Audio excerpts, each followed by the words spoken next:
जय हिंद। मैं अर्जुन चौधरी और आपका स्वागत है हमारे चैनल रिदम स्टॉक पर। बहुत दिनों के बाद आज वीडियो बनाने बैठा हूँ। चूँकि कुछ व्यस्तता रहती है कार्यक्रम संबंधी, तो वो कार्यक्रम मेरा मूल सब्जेक्ट है और वो मुझे अच्छा लगता है। आज का एक वीडियो मैं कहरवा अस्थाई, कहरवा सब लोग जानते हैं, 8 मात्रे का ये ताल है और अस्थाई, मदले, द्रुतले, चतुरास्त्र जाति के जितने भी ताल हैं उसमें द्रुत अति द्रुत तक बजता है। दूसरे तालों में बहुत कम ऐसा देखा जाता है। मदले या द्रुत, ये सब मदले फास्ट हो जाता है लेकिन अस्थाई में रहता है। कहरवा या चतुरास्त्र जाति के जो और ताल हैं उसको द्रुत अति द्रुत जितना बजा सकते हैं और अस्थाई जितना बजा सकते हैं, उसका रेंज बहुत अधिक होता है।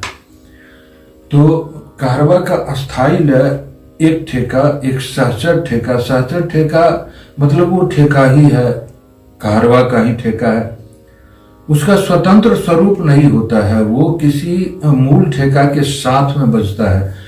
ऐसा किताब में कोई नाम नहीं है किसी सहचर ठेका टाइप का, लेकिन मैंने उसे नाम रखा है इसलिए कि उसका कोई स्वतंत्र रूप नहीं होता है। आप स्वतंत्र रूप से उसको नहीं बजा सकते।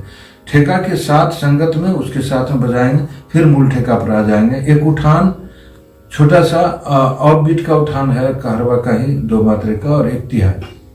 बहुत ही प्रसिद्ध एक गाना है इसके साथ बजा हुआ है, तो गाने का एक लाइन में गुनगुना दूंगा। उसमें ये ठेका देखिए, धा ते ते तीन तीन ता ता दिन दिन, ये अस्थाई लय का कहरवा है। तो धा ते ते, धा आप समझते हैं, दोनों हाथ से बजने वाले बोल धा हैं। ता या ना में कभी कभी बाण को सटा के लगाते हैं हम लोग, तो वो खूबसूरती के लिए लगाते हैं, लेकिन दोनों हाथ से बजने वाला एक ही अक्षर है, उसका नाम है ध। ध से ध धिन धा जो भी बजता है दोनों हाथ से बजता है। तो धा के लिए आप लोग जानते हैं, ढोलक में, तबला में, नाल में अंतर ये होता है कि ढोलक में ये पूरा खुला बाज होता है, पखावज में खुला बाज होता है उसमें, और तबला और नाल, ढोलकी इत्यादि में इससे हम लोग स्याही में सटा देते हैं। तो इससे होता है कि थोड़ा सा उसमें उसको खुला बाज बहुत ज्यादा नहीं कहा जा सकता है। और कहरवा का जो ये अंग है खुले बाज में नहीं आता है। जो ता इधर लगाते हैं, इसको हल्का सटाइएगा, तर्जनी लगाते हैं, या तो ता बजता है। इसके साथ यदि इसको लगाते हैं, बाएं से अकेले घ घ घ घे इत्यादि, और ग गे सब बजता है, क बजता है, ये सब बाएं से बजता है। दोनों हाथ से ध बजता है और दाएं से और 2-3 बोले, 7-8 अक्षर बजता है इस पर। तबला, ढोलक, नाल या जो भी हमारे परकशन वाद्य यंत्र हैं, और उस समय तो कम ही बजता है। तो इसमें ये आप देखिए, दोनों लगाएंगे तो धा, ये धा हुआ एकमात्र। तेटे के लिए ये उंगली छटा लीजिए, स्याही पर लगाइए, ते ते।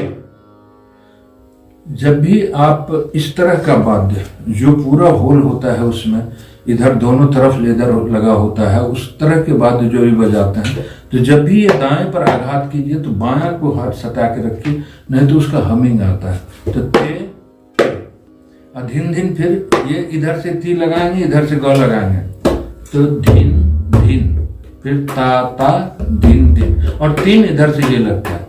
तो ये ठेका सिंपल है एकदम, धा तीन तीन ता ता धिन धिन। चूंकि टोन प्रोडक्शन मायने रखता है, तो 3 यदि ये दोनों लगाते हैं और 2 बार 3-3 है, तो 3-3 ऐसे नहीं लगा के एक बार इससे लगा, एक बार इससे लगा, तो दूसरा बार इससे।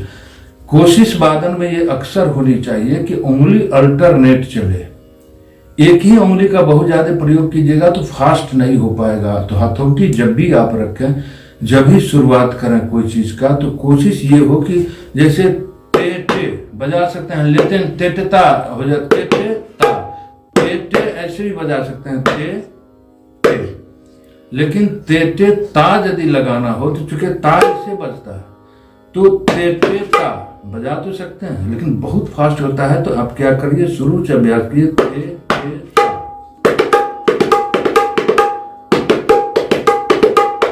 ये बजाने में कष्ट है, ते ता ते ता ते ता ते ता, ये दिक्कत होगा बजाने में। आसान क्या है, ते ता। तो इसीलिए ते और अल्टरनेट उंगली का प्रयोग कीजिए, ये आसान हो जाता है। धा ते ते तीन तीन ता ता धीन धीन। धीन धीन के लिए खूबसूरती के लिए थोड़ा सा धीन धीन हल्का घिसा का प्रयोग करिए, धीन धीन। तो धा ते ते तीन तीन तीन तीन, ये दोनों से लगा सकते हैं। फिर ता ता धीन धीन। इसमें तीन तीन एक ही मैं इसलिए लगाता हूँ, या आप भी लगा सकते हैं, क्योंकि ये अस्थायी लय का ठेका है। लेकिन प्रैक्टिस के लिए जो बजाते हैं उनके लिए तो कोई दिक्कत नहीं है, लेकिन जो नए होते हैं उनके लिए अल्टरनेट आप उंगली का प्रयोग करना ये ज्यादा जरूरी है। धा ते पे तीन तीन ता ता धीन धीन, ये ठेका है, इसका सहचर ठेका एक छोटा सा। और फिर उठान देखिए। बंद बोल जो भी है उसको बजाते समय एक तो ये ख्याल रखना है कि तेटे और तेटे ये आप अल्टरनेट प्रयोग करें अगले अक्षर के अनुसार। उसके बाद कि जैसे ता, ये सब लिमिट है, इसी से बजेगा। और ढोलक में कभी कभी इसका प्रयोग होता है, ये दोनों से बजता है। तो और यदि आप तेटे लगाते हैं तो कोशिश करें ये आगे का जो भाग है उसको ज्यादा सटाएं, तो उससे ज्यादा क्लियर और वो जो चट चट बजता है बढ़िया अलग अलग लगेगा। ये आगे का पोर्शन सटाए, नहीं तो पूरा सटाए नहीं। तो ये हो गया। और अगला जो है इसका सहचर ठेका धा धीन धा तीन ता ता ते ते। तो धा के लिए ता और धा गो, धा धीन धीन में ये लगेगा, ध दोनों हाथ से बजेगा, कभी एक हाथ से नहीं, एक हाथ से बजेगा तो ग या घ बज जाएगा। धा धीन धीन में घिसा लगाना है, बताते हैं अभी। धा धीन धा तीन अकेले लगे ता ता ते।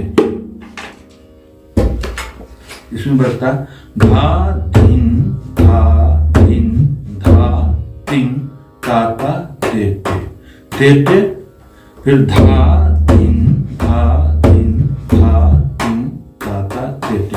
ये सहचर ठेका साथ में। जैसे आप देखिएगा खुद महसूस होगा कि ये अकेले, जैसे कोई गाना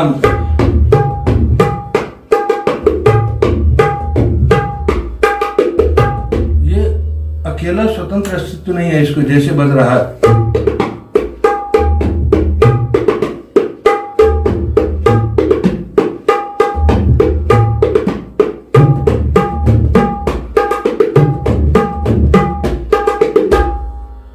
तिहाई ये कभी एक अच्छा सा लेसन डाला था हमने कि प्रत्येक तिहाई पिकअप भी है। जैसे ता करके आप उठ सकते हैं और ता तिहाई, ये तिहाई भी बन जाता है। प्रत्येक जो पिकअप है वो अब एक दो कुछ ऐसा जिसका खास बनावट है उस ढंग का उसको छोड़ दिया जाए तो लगभग 95% जो पिकअप है वही तिहाई बन सकता है और तिहाई पिकअप बन सकता है। अब इसका एक उठान देखिए, बहुत ही छोटा सा है, 1 2 3 4। इसमें चूंकि दोगुन बजता है तो 4 मात्रे का कहरवा होता है। 8 मात्रा का कहरवा हमेशा यदि उसका चलन ऐसा है कि 4 मात्रे में आपको लगते रहेगा। तो 4 1 2 3 4 1 2 3 4 1 2 3 4 ये चलन उसका आ जाता है। तो 1 2 3 4 ये ऑफ बीट का है। 1 2 तक तिरकिट इसका जो चलन है वो देखो 1 2 तक तिरकिट ये खाली से उठता है। 1 2 तक तिरकिट। अब 3 यदि लगाएंगे 3 खाली में चल जाता है, इसमें खाली वहां कुछ नहीं बोलना। 1 2 3 तक तिरकिट 1 2 3 लेकिन ऑफ से है 1 2 है। ता सिर्फ तिहाई एक मात्रे का, कोई ये धा धान धा धा धान धान धा धा धान धान धा धान धान धा, ये तिहाई बन सकता है। आप देखें। और एक गाना है जिसमें तुम जब याद आए, बहुत याद आए, जब याद आए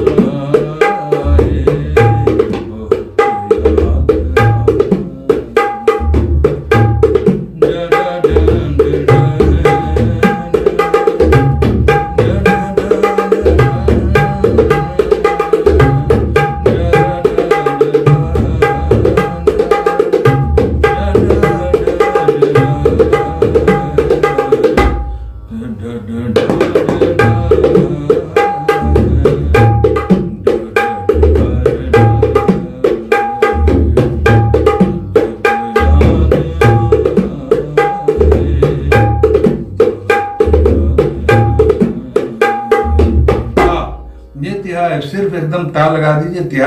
ये तुम जब, अब उठान देखिए इसका, जब याद आए, तो वो उठाने बज सकता तिहा। और ये बहुत ही, ये पूरे गाने में लगभग यही ठेका बजा हुआ है, कोई दूसरे ठेका का प्रयोग नहीं है, तो आप आराम से बजा सकते हैं।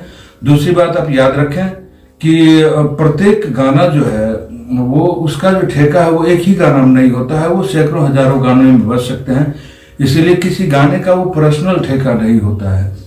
और ये कुछ जो फिल्म इंडस्ट्री में इसका प्रयोग होता है, पहचान के लिए लोग नाम रख देता है कि फलाना गाना में जो बजा था, लेकिन किसी गाने का कोई पेटेंट ऐसा नहीं है कि उसके लिए रजिस्टर्ड वो ठेका है, ऐसा कुछ नहीं है। उस ठेका को उस लय में कहीं भी बजा सकते हैं।